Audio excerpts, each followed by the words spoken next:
Welcome to this week's edition of Cardiovascular Updates, covering the latest breakthroughs.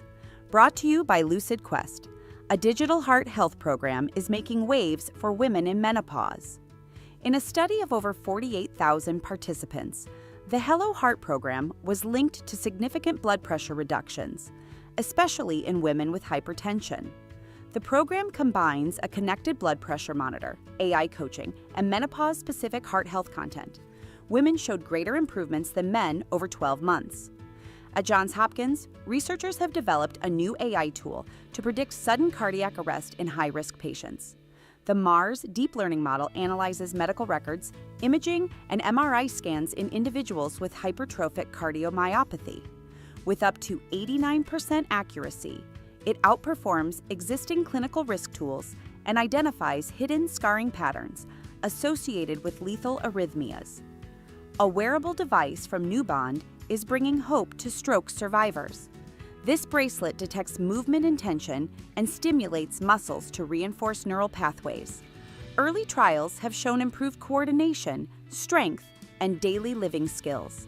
The company is now seeking funding for larger clinical trials and regulatory approval. In interventional cardiology, the first patients have been enrolled in the Magical SV trial. This study will compare a sirolimus-coated balloon to drug-eluting stents for treating small coronary vessels. The trial aims to recruit 1,605 patients across the U.S. and Europe, potentially offering a metal-free PCI strategy for complex small vessel disease. From Japan, registry data support the use of transcatheter edge-to-edge repair, or TEER, in patients with atrial functional mitral regurgitation. Compared with medical therapy, TEER was linked to a 35% lower risk of death or heart failure hospitalization. This survival benefit was sustained over 3 years and was most pronounced in patients with minimal residual regurgitation, offering a low-risk alternative for elderly patients not eligible for surgery. The shortcut leaflet splitting device has been granted a CMS New Technology Add-on Payment designation.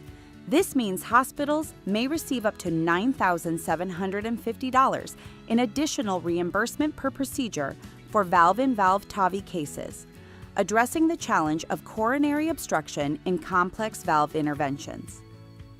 The Victorion-Intervention trial has launched to evaluate whether twice-yearly inclisiran can reduce cardiac and limb events after revascularization. Targeting 6,000 participants across 250 U.S. sites, the study could shift standard care toward earlier, more aggressive LDL-lowering therapy. A next-generation heart patch known as RC patch may revolutionize heart repair. It combines a sealing mesh, a 3D printed scaffold, and heart cells to heal damaged tissue. Designed to fully degrade as it integrates with heart muscle, early animal studies have shown strong sealing and restoration of cardiac function. On the safety front, new research suggests pregabalin use may increase the risk of heart failure in seniors. In a study of more than 246,000 patients aged 65 to 89, pregabalin was associated with a 48% higher risk of heart failure compared to gabapentin. The findings highlight the importance of cautious prescribing in elderly patients with chronic pain. Finally, artificial heart technology is moving forward at speed. The Bivacor Total Artificial Heart System has been accepted into the FDA's Total Product Lifecycle Advisory Program, or TAP. This magnetically levitated pump is designed for end-stage heart failure patients awaiting transplant and follows the success of the first-in-human implant. Expanded clinical trials are now on the horizon. Stay ahead in cardiovascular research. Like, share, and subscribe for weekly updates. Visit lqventures.com or email us at info@lq